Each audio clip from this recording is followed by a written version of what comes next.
Welcome to this Digital Memory Studies Association roundtable discussion called Private Memory, Public History, a cross-disciplinary discussion about archival research. Thank you to the Memory Studies Association for hosting us, and especially to Matt James and to Katarzyna Anzorga for supporting us in preparation for the event. Our panel today brings together a public historian, Joseph Plaster, an archivist and archival studies scholar, Michelle Caswell, and a writer of creative nonfiction, that is me, Yulia Shokis. Each of us brings to the table a broad experience and deep decades-long engagement with archives, archival science, and hands-on archival research. Together, we will consider the intellectual challenges, practical roadblocks, disciplinary divides, and ethical issues encountered while engaging in archival work. A note on how we're going to run our conversation. So to avoid disruptions, audience microphones and cameras will remain disabled until the Q&A at the end of our discussion. At that time, audience members will be able to unmute and activate their cameras. The chat feature will be disabled, but all are welcome to submit questions and comments via the Q&A chat. Katarzyna will be monitoring the Q&A chat in real time, and please note that this session is being recorded. I will monitor the live Q&A after we've concluded our discussion, and I will try to reserve around 25 or 30 minutes for questions. Please use the raise hand feature when you have a question in the Q&A session. So without further ado, let me introduce our panelists. Michelle Caswell, PhD, is a professor of archival studies in the Department of Information Studies at the University of California, Los Angeles. Caswell directs the UCLA's Community Archives Lab, which explores the ways that independent memory organizations document, shape, and provide access to the histories of minoritized communities. In 2008, together with Samit Malik, Caswell co-founded the South Asian American Digital Archive, an online repository that documents and provides access to the stories of South Asian Americans. She is the author of Urgent Archives, Enacting Liberatory Memory Work, and Archiving the Unspeakable. There she is. Michelle's holding up her books. Archiving the Unspeakable, Silence, Memory, and the Photographic Record in Cambodia. And she joins us today from Los Angeles. Joseph Plaster, PhD, is curator of public humanities and director of the Winston Tabb Special Collections Research Center for the Sheridan Libraries and University Museums at Johns Hopkins University, where he cultivates an exchange of knowledge between the university and greater Baltimore community through participatory action, research, oral history initiatives, and collaborative performance. His research and teaching combine archival, oral history, and public humanities methods to examine the world-making practices of queer and trans publics in the United States, with a focus on intersections of gender, sexuality, and race. He is the author of Kids on the Street, Queer Kinship and Religion in San Francisco's Tenderloin. I do have that one here. Thank you. And he joins us today from Baltimore. And my name is Yulia Shokis. I'm an associate professor of English at the University of Texas at Austin. I'm the author of Artifact, Encounters with the Campus Shooting Archives, Siberian Exile, Blood War, and a Granddaughter's Reckoning, Epistolophilia, Writing the Life of Ona Shimaite, and Silence is Death, The Life and Work of Tahar Jawood. Oh, there you go. There we've got my book is up. This is my most recent book. I'll talk a little bit about it today. I'm also the translator of And I Burned with Shame, the testimony of Ona Shimaite, Righteous Among the Nations. In my work, I draw on archives, interviews, bibliographical research, and observation to write about minor lives in war-torn or marginal places, about women's life writing, and about the legacy of violence across generations and national borders. And I join our conversation today from Austin, Texas. The idea to convene this panel came to me last summer after I'd spent an academic year finishing up a new book for publication. So that is the book you've all just seen, Artifact.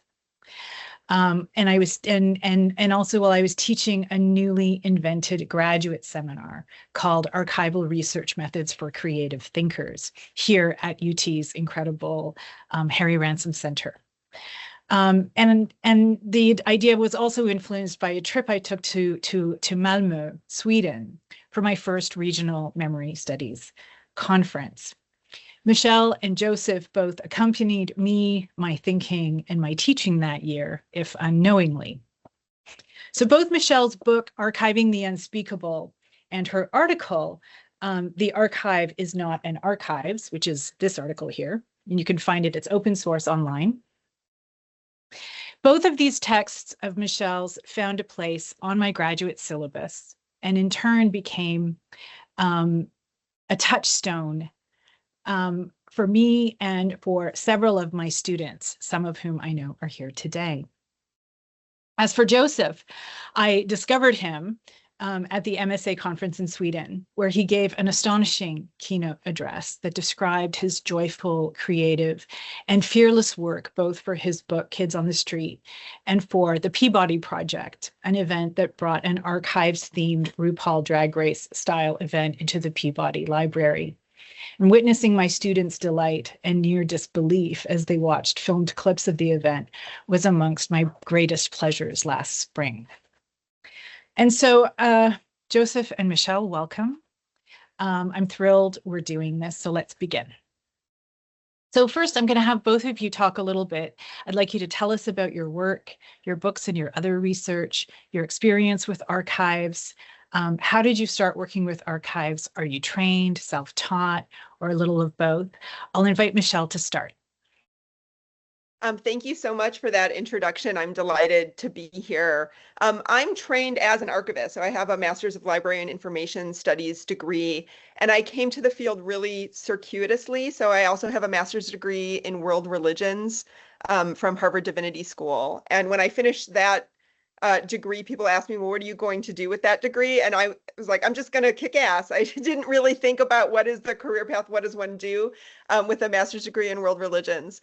And circuitously, I got jobs working at museums and nonprofit organizations. I worked at refugee-based social service agencies. I worked at the University of Chicago in the development office.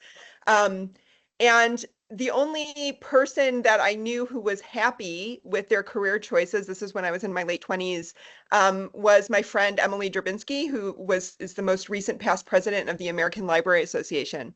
And she was a librarian at the time.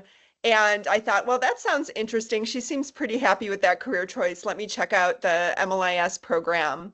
And so I got a MLIS degree. And when I got to that degree program, I was really just surprised by what we learned in that program. It was a very traditional conservative program where you learn what I call dominant Western archival theory and practice. So you learn how to put stuff in boxes, and you learn why you're arranging them in a certain way, but you're not really encouraged to think critically about the implications of what you're doing. And so that was extremely frustrating, but it was also very exciting because I thought, oh, here's a field that I could help to change. And so I wound up getting a PhD in information studies focusing on archives. And that's where the first book, Archiving the Unspeakable, was based on my dissertation, which is about Khmer Rouge mugshots in Cambodia. At that point in time, which wasn't that long ago, I graduated with my PhD in 2012. Community archives were not really taken seriously at all by library and information studies. And in fact, I had an advisor who told me that community archives don't exist in the US.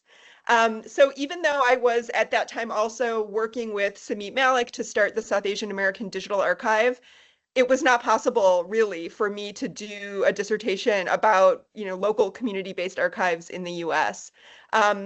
And so, I started doing work in Cambodia, looking at Khmer Rouge records, all the while working on the South Asian American Digital Archive, which is an independent community-based archive that's run by my co-founder, Sameep Malik, who's the executive director. And that organization has really thrived under his leadership for the past 17 years.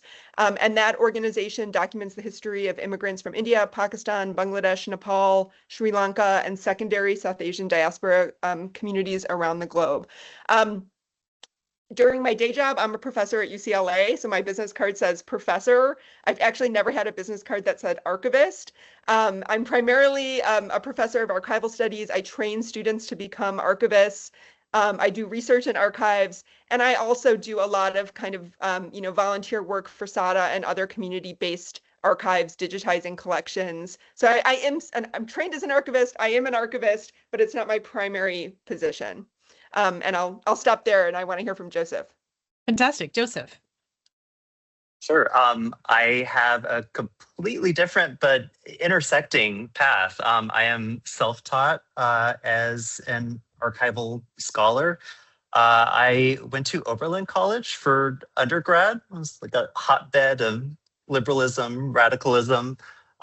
Came out as queer and became really interested in queer history. So the first project I worked on was a queer history of Oberlin College. And so that brought me to a lot of institutional archives. And it also introduced me to the craft of oral history, just interviewing people and adding their stories to the archive.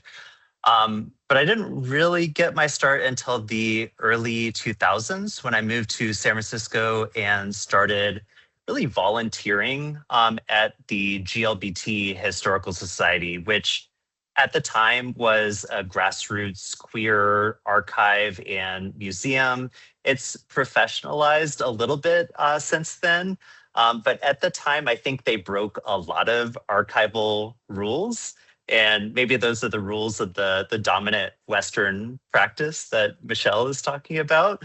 So for example, one of the archivists gave me a key to the archive, which I think is a no-no in the archival field. So I would just, I would go there late at night after I had finished my temp job, like after I danced at the clubs and, pull materials from the boxes, sit in the stacks, read these materials, kind of commune with the ghosts of the archive. And I think I only realized later that that is not really common practice. But, this is a community archive. So one of its primary goals is to create and sustain community. And if that means breaking some of those dominant Western rules, then that is what is required. I also started doing a lot of experimental public history work engaging with the archive. So I became obsessed with this run of Vanguard magazine, which is this beautiful kind of countercultural zine created by street kids, marginally housed youth in San Francisco in 1966 and 1967. They were based in the Tenderloin district, which was at the time and really still is San Francisco's vice and entertainment district. And they developed this really interesting politics to respond to police abuse, poverty, lack of resources, et cetera. And I started seeing a lot of similarities between the world that street kids had created in the Tenderloin in the mid-1960s and the world I was seeing in the queer Tenderloin at that time in the 2010s. So one of the first projects I launched in the archive was called Vanguard Revisited, which was this imagined conversation between street youth activists from the past and in that contemporary moment. So I brought in marginally housed youth, street youth activists into the archive to examine these beautiful Vanguard magazines. Young people chose, like a poem or a piece of art or a piece of writing that spoke to them. And then they responded by creating their own poetry, their own art in conversation with that original. And then we used all of that material to create a new public humanities zine that, brought together past and present. I decided at some point that I was going to need to make money doing this. So I went to graduate school. I got a PhD in American Studies where I focused on ethnography, cultural history, and performance studies. And that might be something that I talk about a little bit later, is the idea that performance itself is a kind of archive. I came out with a book based on the research I did at the GLBT Historical Society in 2023. Fantastic. Thank you. So I'll talk a little bit about what I do. I'm also sort of self-taught, like Joseph. Like I think I just ended up in the archives and started figuring my way through. I'm trained as a literary scholar, so I have a PhD in comparative literature, and I came from a sort of a deep sort of textual tradition and a multilingual tradition. The first archives that I worked with were in Lithuania, in the former Soviet Union, as a PhD student, as a PhD candidate. When I was writing my dissertation, I started work on some manuscripts manuscripts of novels that were published during the Soviet era and that were republished in the post-Soviet era. And so I tracked a sort of publication genealogy across, that started in the 1960s and ended in the 90s. That was really interesting. But what really hooked me into archival work was a discovery that I made in the National Library of Lithuania. I was working at the time, I was working really seriously, and I still do sort of on and off on the history of the Vilna Ghetto. So on Litvak history, on the relationship between ethnic Lithuanians and Jews in Lithuania. And at the time, I was feeling frustrated because the history of the ghetto was one that I was reading in translation from Yiddish primarily, and I was looking for Lithuanian voices who could tell me that history in the language of my family, of my parents, of my grandparents. And I discovered almost by accident one day, as I opened the card catalog and I started looking for documents, looking for cards. And I was looking for names that I knew from all the research I'd been doing. And I opened up a card catalog under the letter sh in Lithuanian. And when I was looking for the name Ona Shimaitė, and she had been a librarian and was a righteous Gentile. And her name had come up a few times in memoirs that I'd read, again in translation from Yiddish. And I discovered there were 100 cards behind her name. And so I then requested every single letter of hers. They were all correspondence, and I requested every letter that mentioned the ghetto as a subject in the cards. This was before even it was still card catalogs. There was still no computerized catalog.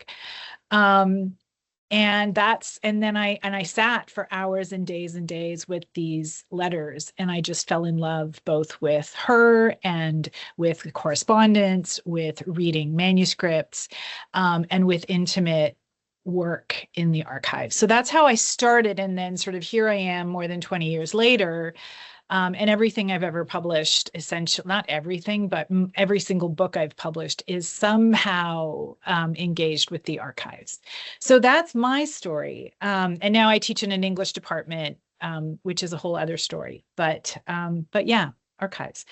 Okay, so let's talk about, we've talked a little bit about, we all have worked on really different materials. And Joseph, you're really interesting in this group because you've done a lot of oral history work as well. With marginalized communities, we all work with different kinds of violent histories or difficult histories or histories of injury and discrimination. So let's talk about working with challenging materials. So what kinds of materials have you worked with that have posed challenges? How did you meet the challenge? Let's talk about that. And why don't we start with Joseph this time? We'll go backwards. Sure. I mean, for most queer historians, you really need to read archives against the grain. by which I mean against the interests of the original authors. So, for example, when I was writing my book, Kids on the Street, I started consulting the published archive of sociological papers that dealt with street kids in, say, like the 1920s, 1930s. Those sociologists almost invariably pathologized queer and trans people. The journalists from that period sensationalized queer and trans people. So then, yeah, your challenge as a historian or someone who's engaging with the archive is to find a way to read them so that you can surface the imagined, at least, point of view of the people you're studying.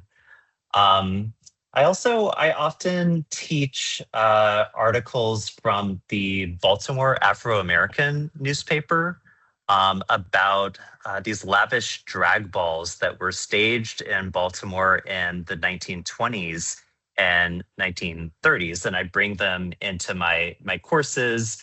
I introduce them to students who, first of all, never imagined that something like this happened that early or happened in Baltimore.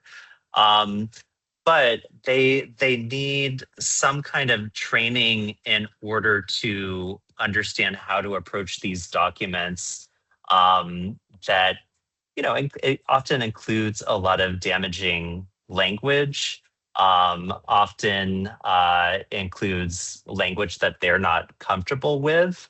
But, when they're able to spend time with them in the classroom and learn how to read them against the grain, they also surface all of these histories that are incredibly useful for them. Michelle. I think all kinds of materials can be really, really challenging in archives, both for archivists and for scholars. So putting on my researcher cap, when I was doing research on the Tulsa mugshots that were photographs, 5,189 photographs that were taken by the Khmer Rouge regime of people they were about to torture and kill. Dealing with those mugshots was, first of all, really hard personally, just working with such graphic, violent material every day for a long stretch is just really difficult as a human. But also those photographs were not taken with consent, right? The subjects of those records did not give consent to be photographed in that way. And in fact, the photographs were part of the process of dehumanization that led to their murder. And so I think there's a really good, rich conversation to be had about the ethics of looking and republishing those photographs. For me, I thought it was really important that I not superimpose my voice onto the voices of, people who were killed, who are depicted in the photographs. And as a researcher, I think then it was key for me to make sure that I was engaging with and uplifting the voices of survivors, which there are very few from that particular prison camp, and victims' family members. And so doing the work in conversation with survivor groups, I think was really important for me. And I think I learned a lot from that project as a researcher about how to be an archivist. So as an archivist, working with materials for SADA, for example, South Asian American Digital Archive, I've come across things like, very personal handwritten suicide notes that say, addressed to someone's wife saying, "For your eyes only, no one else should see this." And when I encounter material like that, I always pick up the phone and call Sameep, and we have a conversation about it, which I think is really important to make these decisions in community, not alone by yourself.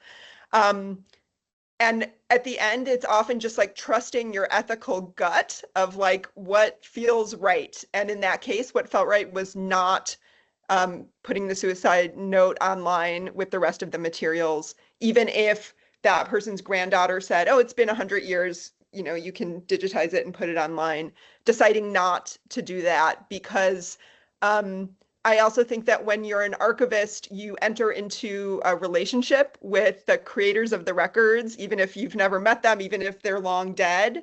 I think the work of archiving sort of catalyzes several different relationships in an ethics of care, in a web of care relations. So the archivist develops a relationship with the creator of the record, perhaps the donor of the materials, the user of the materials, future generations, community members. I think the act of archiving really catalyzes all of these relationships. And so it's really important, I think, to center feminist ethics of care in dealing with those relationships. And those are not decisions that are ever taken lightly or that one should make in isolation. Another example, more recently, I'm involved in a project called the Indonesia Trauma Testimony Project, which is a project that's based in Indonesia and Australia that received an Australian Research Council grant, and they're collecting oral histories and digitizing materials related to the 1965 anti-communist purges. And it was really important for me to give the advice to this, the people who are organizing this project, that they really need to be in conversation with survivor groups, which they already were to some extent, but to create also an advisory board of survivors who can help set policy and guide conversations and make decisions, which I want to make clear is not easy, right? Working with community is very rarely is it warm and fuzzy. It's often very difficult and sticky and complicated, and a lot of tensions arise, and often there's not just a single way forward. And so, I try to dispel the romanticization of community that many of my students bring with them to my community archives class. Like, sorry, community is really, really difficult. But I think these are all conversations that need to be had in community and not made alone. Yeah, that's fantastic. I'd like to come back to the notion of care as well. But before we do, I thought I'd talk a little bit about my own experience with difficult materials. So for me, part of it comes down to the writerly relationship that I have to the materials. So I have worked with materials that tell the history of genocide. I've worked with materials that are very close to my family history. So I've actually written a family history that was really difficult. And most recently with this book about campus shooting archives, I was working with coroner's reports. I was working with police reports, and the kinds of materials, Michelle, that you were describing, right? So these really sensitive materials that describe terrible events. And so there are some things that I think about a lot. As I write, for me, tone and form are strangely actually tools for how to engage with the materials. And for me, it's really important to sort of approach materials in a quiet, contemplative manner, with respect and care. And I think care is really important in this process. Joseph, how does care figure into your work with the kind of, because it's one thing to work with materials. So working with the dead and writing about the dead brings with it one set of challenges. What is working with the living? What kind of challenges does that bring, Joseph? Yeah, I really like what Michelle said about trusting your ethical gut, what feels right. And I think that works assuming you yourself as a researcher have a strong sense of ethical engagement. The example that I would give is that when I started this project that eventually became Kids on the Street, about marginally housed and homeless youth, I was conducting oral histories with young people on the street. Many of them had, just recently escaped severely abusive homes, traumatic experiences that they were still feeling their way through. And I trusted my gut because that did not feel right to me. It felt exploitative. It felt as though I was asking them to revisit incredibly traumatic experiences that they had not yet had a chance to process. And so instead of continue that line of oral history research, number one, I started interviewing much older people who had come to the street when they were younger. They had had decades to metabolize all of those experiences, and they were in a place that they were able to recount them without becoming re-traumatized. And number two, I started working with these young people, not on oral history projects, but on these experimental public history projects that I mentioned earlier. So bringing them into the archive and not treating them as research subjects, but treating them as partners in research. So they themselves became historians, researchers. They themselves started interpreting these histories of street youth activism and the Tenderloin.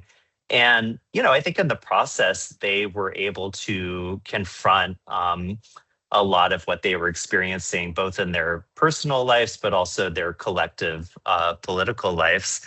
I think the ethics of care in the archive is really interesting. And I agree that there's a lot to be gained by approaching historical figures with respect and care.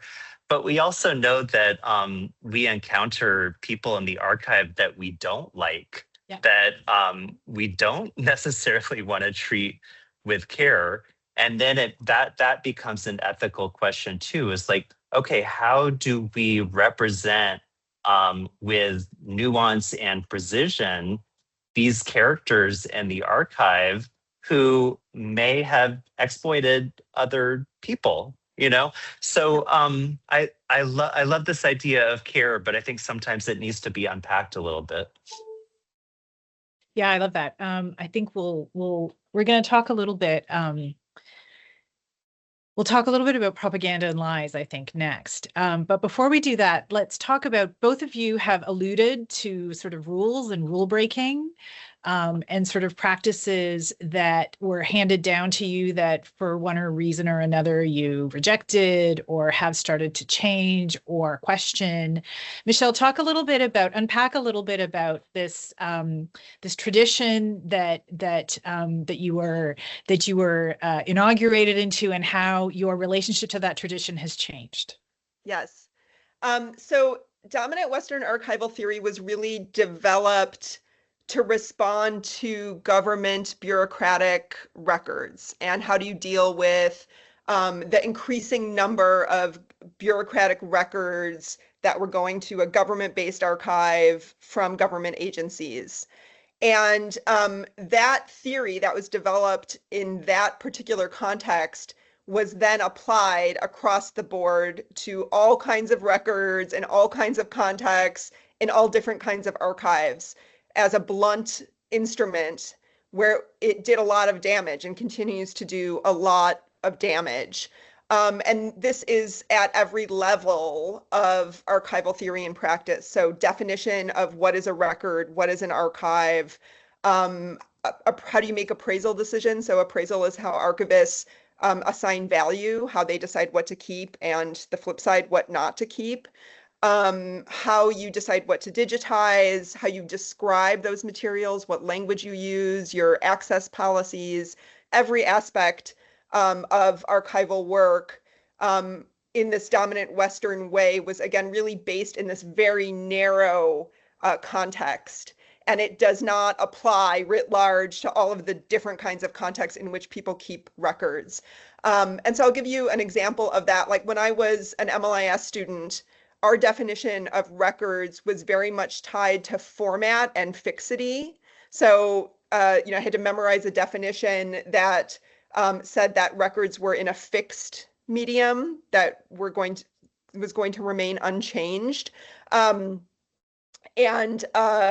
now the definition of record that I use is a record is potential evidence of human activity that crosses space and time. So it's a very different definition that opens up the possibility of movement as record or kinetic record or dance as record.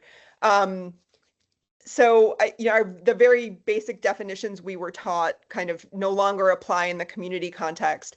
As someone who trains archivists, and works very closely with local community-based archives, sometimes it's really tricky to figure out, like, when do the practices from dominant archival theory and practice, when do those practices work in a community-based setting, and when do those practices just cause so much harm and damage and need to be completely dismantled?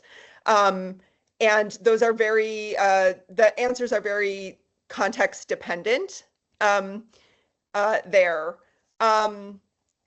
So, there are all kinds of ways I think that dominant Western archival theory cannot work, does not work for independent community archives that document, serve, and are administered by minoritized communities. So even in the dominant Western archival tradition, oral histories, for the most part, don't really count as records because particularly oral histories that the archivist went and collected, because the archivist is supposed to be like a passive person for whom records are brought to. The archivist in that mode doesn't create documentation, right? So an oral history in that context is only really seen as a natural record if it's an oral history that was, say, collected by a historian, and that historian then gives the collection to an archive, and then those records are, it's a natural collection. I'm using scare quotes on purpose here. It's very scary, actually, because they naturally accumulated over the course of that historian doing their work. And community archives, they don't care about those rules at all, right? Like they for millennia, they have been designing their own theories and practices that meet their own community's needs, sometimes in direct opposition to those dominant practices, and sometimes just because they're doing their own thing and don't care what, the dominant Western discourse says. And so I think there's all kinds of issues where the tension is felt between what we're being taught or what we had been taught as dominant Western archival practice and what that practice actually looks like on the ground in a community setting. Joseph, rule breaking in your work. No, I love what Michelle said about what is assigned value. I mean, for me, that's kind of what it comes down to, because I mean, that's the job of the archivist, is to deem what is valuable and what is not, and what is not is then chucked. And so we all know that minoritized people are deemed valueless. That's why a lot of the time we don't see records related to their lives in institutional archives. But then, if I think again of the GLBT Historical Society archive in San Francisco, it's not only that they record the stories of people who are often excluded by institutional archives. It's like, oh, they have a really eccentric way of determining what documents have value and what do not. So, there's a huge collection of ephemera, just like the club flyers that people usually would throw away after they would use. And those are deemed incredibly valuable because they're records of maybe a performance or a dance that can't fully be archived, but you can archive the kind of traces of that performance. Or pornography. I mean, like all this huge trove of pornographic materials that might not be deemed to have historical value by some archivists, but for queer communities, they absolutely have historical value. So, oral histories, not counting as records, there have been heated debates about that since the 1960s or even before. I mean, one of the things that I have done is worked on oral history projects that are then brought into the archives. So one of them being an history of ACT UP in San Francisco, where the activists from that organization, a very famous AIDS activist organization, came into the archive. We recorded them in the actual archive, and then their stories became part of that archive. But I guess, now that I'm a curator of public humanities and based in the libraries and museums at Johns Hopkins, I'm interested now in what kind of rules can be broken around research specifically. So I know for a lot of elite educational institutions, there's often quite a chasm between the people who research, who are based in the university, and the people outside of the university who are those researched upon. And I've been really interested in what it would look like to break those rules. So one of the most recent projects I've worked on is a trans oral history project in Baltimore. But the people conducting the oral histories are not university affiliates. They are grassroots trans organizers in Baltimore who have a very long history of advocacy in the community. I've made resources available from the university, including stipends to compensate them for their time and expertise, recording equipment, et cetera, trainings in oral history methods, but keeping in mind that they're likely going to want to even break some of those rules, the kind of rules that are imposed by a lot of oral historians. And it's been really fascinating to see how they approach the oral history themselves, how they break some of the rules around, being a distance researcher, for example. Like, they are passionately part of the community that they're documenting. We've just started now archiving those oral histories at Johns Hopkins University. So it's been a very interesting and I think, formative experience. Amazing. So I wanted to return to this question, Joseph, that you raised about, like, what do we do with with characters we meet in the archives who challenge us in various ways. This can happen when we are working with criminal materials and criminality in the archives.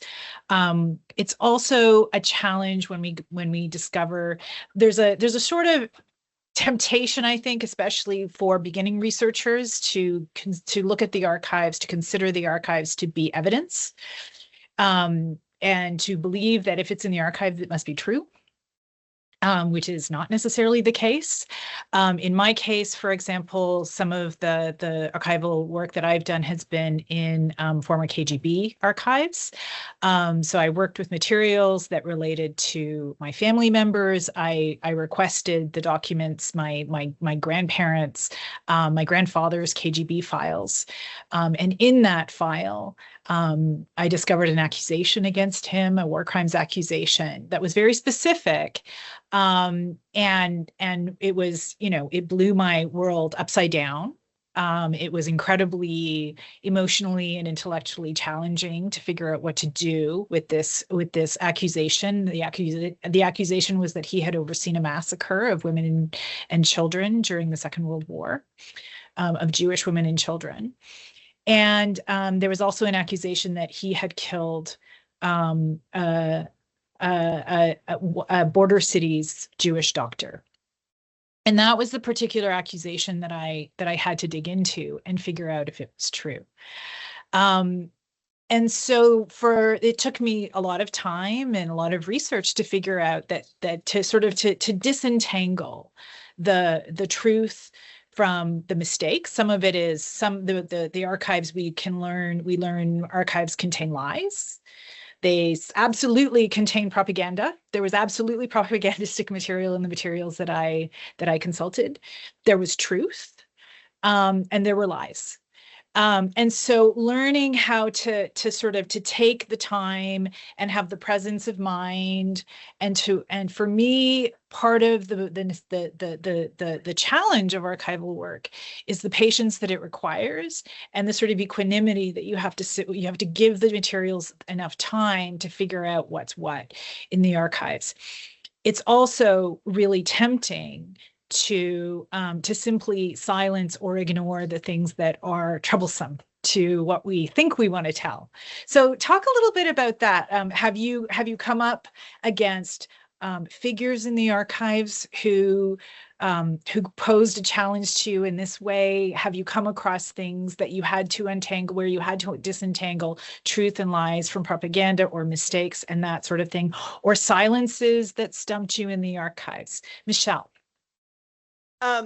Yes, so many times, right? So I spent a long time digitizing a collection of someone named Vaishno Das Bagai, who was an early Indian immigrant to the US, who wound up killing himself. So it was that suicide note that I referred to earlier was his private suicide note to his wife. He also left a public suicide note that was published in the newspaper at the time. He was actively involved in this political party called the Ghadar Party. Ghadar means revolt or revolution in Urdu, and it was an anti-colonial, international, anti-British freedom fighter group. And so he was actively involved in that. And after we digitized the collection, it became clear that there were accusations that he was in fact a spy for the British. And then there were also some counter accusations that he was maybe a double agent. And I'm not sure we'll ever know the truth fully. And I'm okay with that. I can sit with not knowing the truth. But I think for a lot of community members, it has huge implications. And a lot of community members want an answer, right? They're not comfortable sitting with that kind of ambiguity. And so it's just been super challenging to try to, work through what's in the record, what's not in the record, who has competing interests. It's been very, very challenging, I think, to figure out. But I think, archives are full of false information. I'm thinking about confessions of Khmer Rouge victims that were, created under torture, under duress, right? That, do not necessarily reflect the truth at all. And here's where I think it's really important to know that for archivists, putting on my archivist hat, we really take seriously preserving the context of the creation of the records, right? So we say we're in the context business, even more so than the content business, because the context of who created that record, under what circumstances, when and why, provides really key information for interpreting what's going on with the content. So that I think is really, really important. In terms of silences in archives, all archives are just completely rife with silences, right? So Vern Harris, who is a South African archivist, was Nelson Mandela's archivist, says that archives are a sliver of a sliver of a sliver, and that sliver is enchanted. And I think what he means by saying that sliver is enchanted is that it makes us have the illusion that you're getting a complete picture, when in fact that's not at all what you're getting, right? And so he says, if archives are collective memory, we're in deep amnesiac trouble, right? Deep, deep trouble. But thinking about silences, I think there are some times when there is silence there that is a choice that is made for protection, right? Not everything belongs in archives. And by putting people's experience in archives, you're often opening them up to exposure that could cause them harm, that could jeopardize their safety. So in cases like that, silence is a choice. It's an active choice to not be included. And it can be a refusal to be included, which I think can be really powerful in and of itself. I think there's also a kind of infrastructural silencing, and that archives of all sorts are deeply underfunded, understaffed, undervalued. And so many archives have decades of materials that they have collected that are not processed because they have not been funded to pay staff to process those materials, right? So there's that kind of infrastructural silencing happening as well. And then, of course, there's the silence that has everything to do with like people in power not finding minoritized communities important enough to include in archives. So I think when we talk about silences in archives, we need to really think about like which kind of silences. And as an archivist, think which kind of silences need to be filled in and which kind of silences need to remain, because they're a choice, a powerful choice. Yeah. Joseph. Yeah, no, I love that note about silence not always being a negative thing. So especially for people who come to the archive through disciplinary institutions. So for example, someone who's arrested and incarcerated, and that's the record they leave that then enters the archive, and that's all we know about them, or someone who is confined in a mental institution, or finds their way through sociological records. Like maybe it's not all that bad a thing for those people not to end up in the archive that way. And yeah, maybe silence it can be positive for those people. But I think also, yeah, it's a common belief that if it's in the archive, it must be true. I've been writing about an organization that I'm not going to name, but two people I interviewed demanded that I name them as the sole founder of the organization, which put me in a little bit of a bind, and still has. One of those people has flooded both the web and a number of institutional archives with his own point of view, his side of the story, in a way that has, I think, completely silenced the other person who has not taken that approach to historical memory. And actually, just this morning, I read an undergraduate paper. This undergraduate had conducted research in an archive and said with great authority, X organization was founded by X person. And that's true because I found it in the archive. So yeah, learning to step back and think about context and complexity is incredibly important. In terms of gatekeeping or difficulty in accessing materials, I have attempted to conduct research in medical archives. So there is one at Johns Hopkins University, and Johns Hopkins was the site of the country's first gender identity clinic. Hopkins performed the first gender confirming surgeries in 1966. But this archive makes it so difficult to access these records from both the doctors and the patients that oftentimes people cannot access them at all, even after putting in an incredible amount of energy. And you would think that that's about protecting the patients, the subjects. But I think really in reality, it's about not only protecting the doctors and the institution then, but protecting the reputation of the institution today. So archivists sometimes do that kind of work as well. And I'll just add one more thing in terms of silences and gaps in the archive.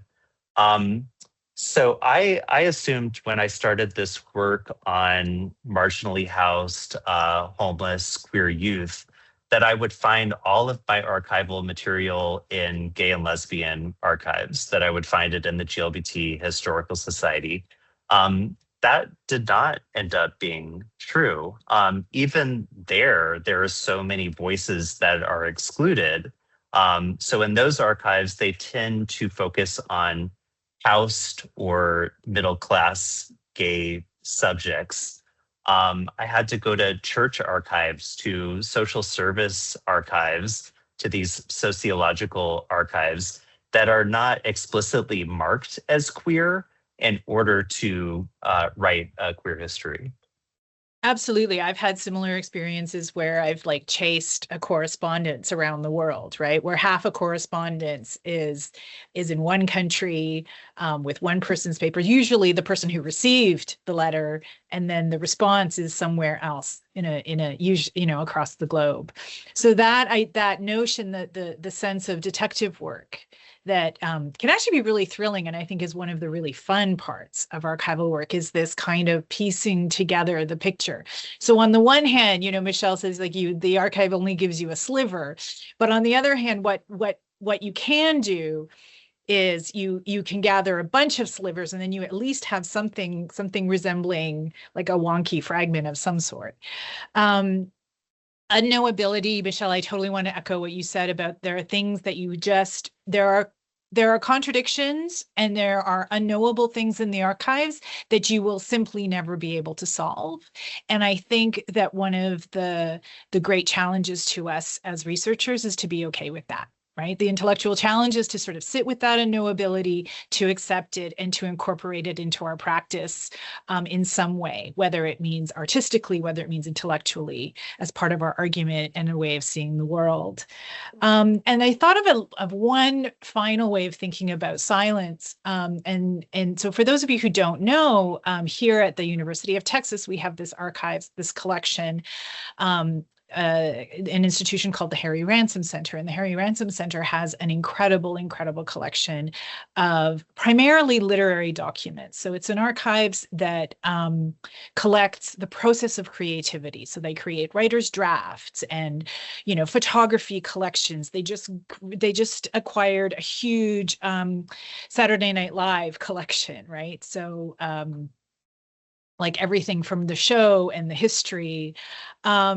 And so, but a lot of these things, the writers will donate or sell, even estates will sell to the archives, and then they're locked down for decades, right? So an archives can receive a collection, and according to the estates or the writer's wishes, nobody can open that material for like 50 years, right? So there are copyright restrictions, but then there are also restrictions that donors pose on the materials, which, you know, on the one hand can be very frustrating to researchers, and the relationships between estates and researchers can sometimes be fraught. And there are some very famous cases of very fraught relationships between researchers who are trying to get access to certain kinds of materials, and descendants in particular saying no.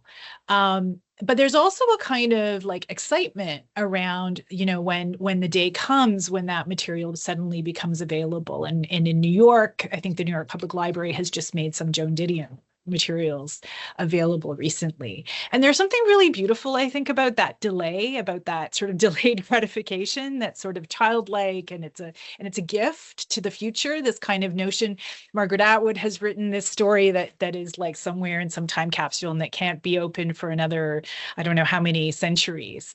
And there's something quite beautiful about that gift to the future that I think is worth like it's worth pausing on, and not simply being like, we can be frustrated with it on the one hand, but also appreciate the sort of the intrigue and the pleasure that the future will greet those materials with too. So our last major question, then we're going to end up on a sort of smaller question. I wanted to, we've talked a lot about difficult materials, about criminality, about lies, about propaganda. So I want to talk about joy in the archives. And I've sort of, I guess I've introduced that with this notion of like waiting for the pleasure of the archives. How have you and how can we interpret, present, or frame archival materials creatively? And each of you talk a little bit about the public archival engagements you've led or taken part in. Joseph, I'm going to ask you to talk a little bit about the Peabody Project, I hope, and any other kinds of public, joyful, wacky, amazing things that you've done. And then we'll ask Michelle to come in too. Yeah, I can talk a little bit about one of my more recent projects. It's called the Peabody Ballroom Experience. If anybody's interested, just do a Google search for that phrase, Peabody Ballroom Experience. You will find a multimedia website with a lot of images, videos, archival explorations. But the project is a collaboration between Johns Hopkins University, curators, dancers, academics, and the ballroom scene in Baltimore. And for those of you who do not know, ballroom is a performance-based queer and trans of color community, kinship network with roots in New York's Harlem in the 1970s. It has since become an international phenomenon. You may be familiar with Vogue is a dance form that was originated by the ballroom community. There are these lavish, over-the-top ball competitions that the ballroom community stages, where there are various categories, competitive categories that people compete in, Vogue dancing, runway, fashion. And so when I started working at Johns Hopkins University, I was tasked with conducting original research in our libraries and museums, and then finding ways to collaboratively interpret them for public audiences. And I thought, oh, it would be really exciting to partner with the ballroom scene in Baltimore, such a creative group of artists, to come into the Peabody Library. Is a historic library in Baltimore. It's very opulent, very over the top, but most of the collections were created in the late 1800s by Baltimore's white male moneyed elite. They really reflect their interests and values at that time. But what we were able to do through this project is stage these lavish, opulent ball competitions in the space of the George Peabody Library, where each competition category is based on one of these rare books or archival collections from the Peabody Library. And so through performance, people are not only performing the books, performing the archival collections on the runway, they're also transforming the meaning not only of these books, these archival collections, but also transforming the meaning of the Peabody Library, which was not created as a space that would be welcome to queer and trans people of color. So that's a project that we're still working on. We've staged 3 balls. This coming year, we're going to make it an international project by inviting some ballroom artists from Brazil, and I'm excited to see where it goes. It's totally worth it. So if you haven't seen it, absolutely look it up. We'll dump the we'll put the link into the chat. It's pretty astounding and pretty joyful and pretty wonderful. Michelle. I've gotten so much joy myself out of working with community-based archives. There are 3 projects at SADA that come to mind when we talk about joy in archives. The first is SADA has a road trips project where South Asian immigrants go on the website, it's roadtrips.sada.org, and make documentation of the road trips that they used to take when they were kids across the United States. So even though the mission is like very serious in terms of like reclaiming American landscape, the underlying message is like South Asians belong here. But to hear the stories are really quite joyful, right? So, stories of, seeing relatives, going to national parks, they're really quite fun. And then there's also SADA's First Days project, which documents immigrants from anywhere in the world, their first day in the United States. And some of the stories are certainly about being scared or not knowing what's going on. Other stories are a mix of joy and fear. So there's a lot of like, I had my first American fast food meal, or I saw snow for the first time. So there's a lot of joy in those collections. The joy that I have gotten, the project I've gotten the most joy out of was SADA had 2 different rounds of a sort of artist residency program where South Asian American artists were selected and then commissioned to create new works of art based on materials in the archive. And they ran the gamut of formats. So we had choreographed dance, we had songs, we had remixed videos, we had a trumpet piece. They were just fantastic and really joyful when they debuted. So Samib had organized very public events in Philadelphia to premiere the artistic pieces. And to see work that I had done alone in my office, very, yes, boring, scanning things, to see it be invigorated in this way was just wonderful. I think that's so true. So the feeling of when, after sometimes years of quiet work in the archives, that there's something that when you sort of send your baby out into the world is really, it's an extraordinary moment, I must say. Okay, rapid fire, last question. One piece of advice, your best piece of advice for first-time archival researchers. Joseph. Become best friends with the archivists. Excellent. Yeah, that is a really, archivists are your best friends. Yep, keep them close. Michelle. I second that. And also trust your instincts. If you have a hunch that there's a string to be pulled that's going to lead somewhere, pull it and see where it takes you. Yeah. And mine is read everything, like read absolutely everything and be open to surprises and follow the lead of your archival materials. So be a follower in the archives. Don't try to cram the archival materials into whatever argument you walked into the archives with. All right, I think we're ready to open up the Q&A. I think Katarzyna is going to open the chat and make it possible for audience members to put their microphones and cameras on, and we are ready for your questions. So we have one from Gorkem Akgoz, it looks like. Katarzyna, I'm not sure how to proceed from here. The mics and cameras are already open for the public, so just please unmute yourself and yep. Yeah, so go ahead and ask your question. Hi, can you hear me? Yes. Yes. I don't think you can see me, and I'm not sure if that's me or... Yeah, I think I figured it out. Sorry. Okay. Yeah, thanks for this. Yeah, it should be coming. Thanks for this very interesting panel. This was very helpful.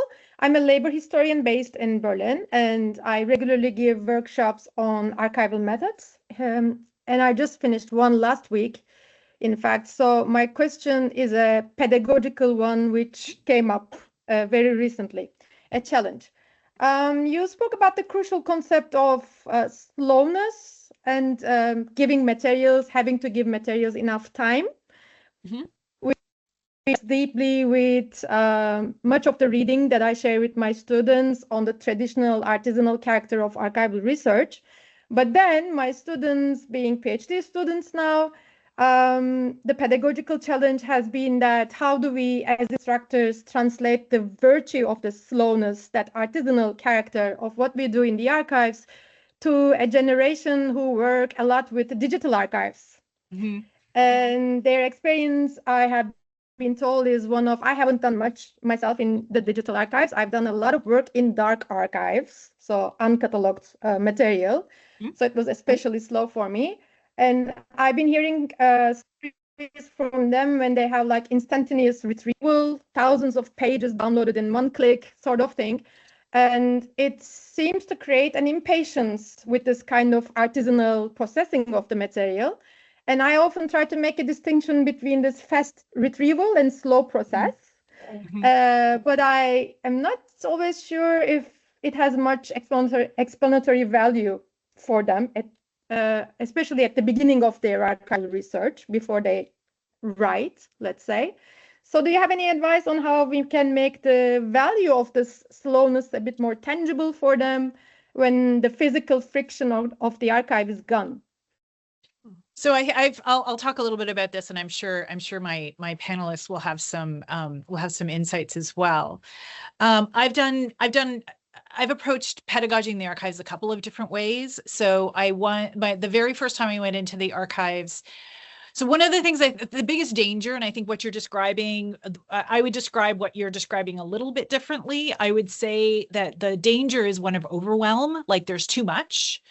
And to figure out how to, it feels hard to sort of cope with all of the stuff. And so part of what I think we need to learn how to do with our students, and we need to encourage our students, is to try and reduce to keep their expectations really small. So the very first time I took students into an archives, I did at the University of Missouri, and I worked with, I introduced them to a really beautiful collection of a journalist. She was a journalist during the Vietnam War. And it was a family correspondent. So she was a journalist. She had married a foreign correspondent in Vietnam, and they had adopted 2 girls from one of the Vietnamese orphanages. And there was a family correspondence, and it had this kind of very quiet family drama to it. One of the girls died tragically. The marriage was sort of tumultuous. And so what I did was, and it was very labor intensive, but I took apart the collection, and I split the class into groups, and I gave each class one thread of this family archive. So one group was working exclusively with the materials of one daughter, one group exclusively with materials of the second daughter, a third exclusively with the wife, with the journalist, and one with the foreign correspondent. And they each kind of worked with their part of the archive. So I had them both working with copies and with original materials. I gave them a series of prompts and a series of questions that they had to work through. I had to do and the materials were really, the materiality part of what I was trying to communicate to them was this, exactly what we've been talking about, the joy of working in the archives and the seductive quality of them. I had them smell the materials. I had them describe the materiality. And then at the very end, they had to tell the story that they had discovered. And as they then started to, each group started to tell their piece of the story, they started to see how the whole thing started to come together. Then we were able to talk about what they learned by adding other pieces together, but also what remained unknown. So that's one way. With my graduate students, I give them much more freedom in the archives. Each student, when we were in the Harry Ransom Center, had to choose one collection to work with. That was pretty hard.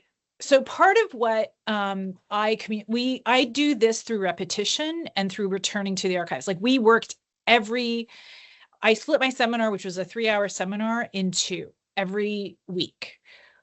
One half was discussion, reading, sort of typical classroom work, and then we would have 10 minutes for lunch, and then we would go down into the reading room, and each student would then sit with their materials for the next hour.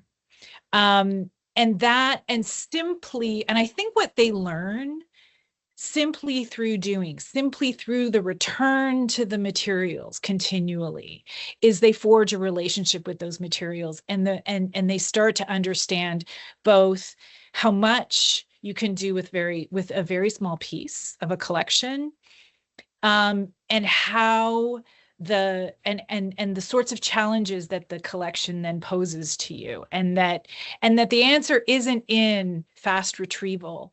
It's in slow and continual return to the materiality, for me anyway. So that's how I approach it with my students. And how about Michelle and Joseph? Do you have anything to say about this?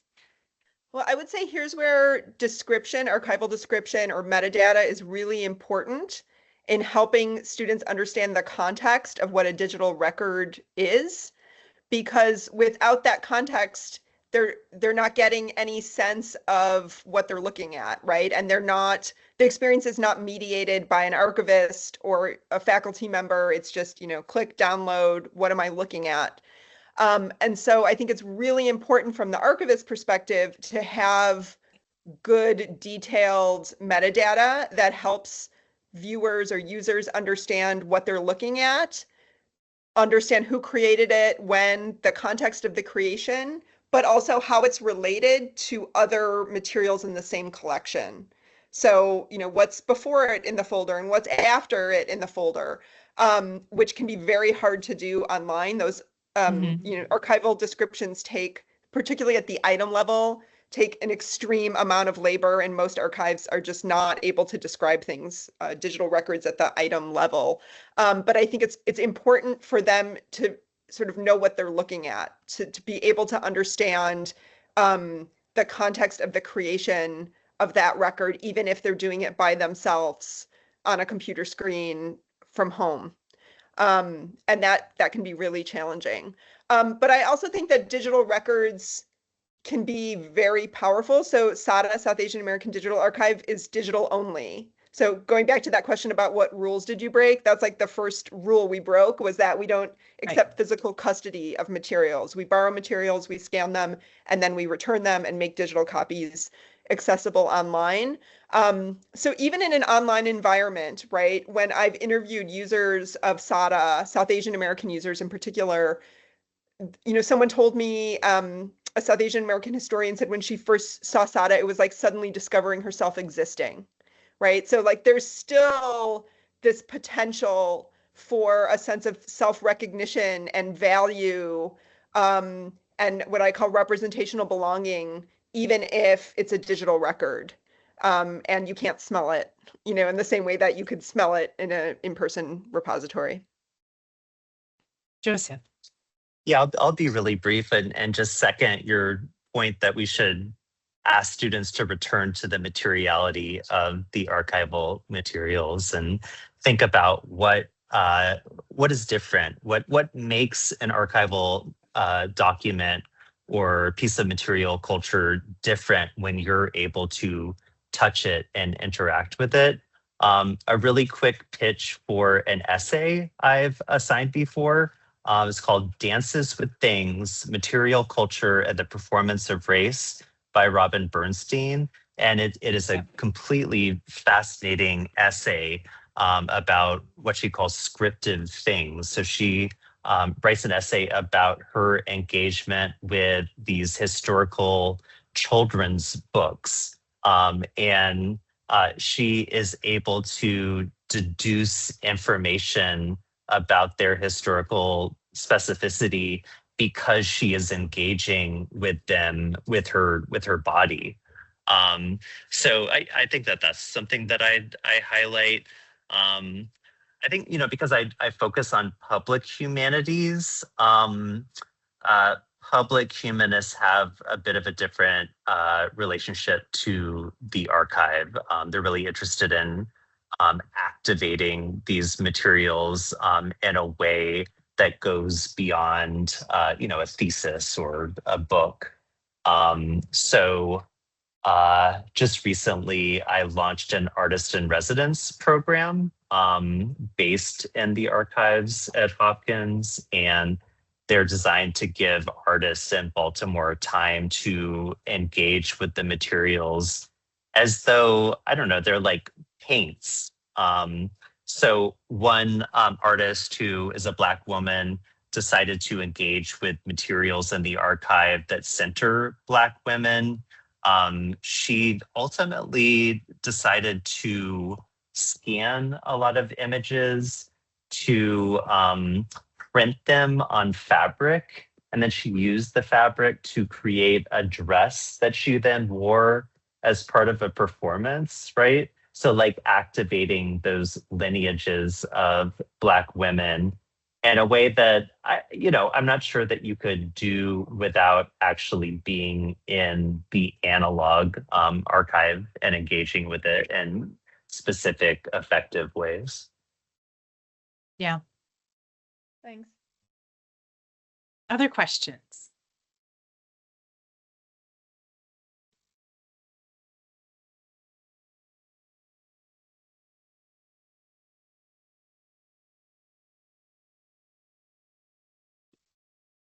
We seem to have answered all the questions. Or experiences and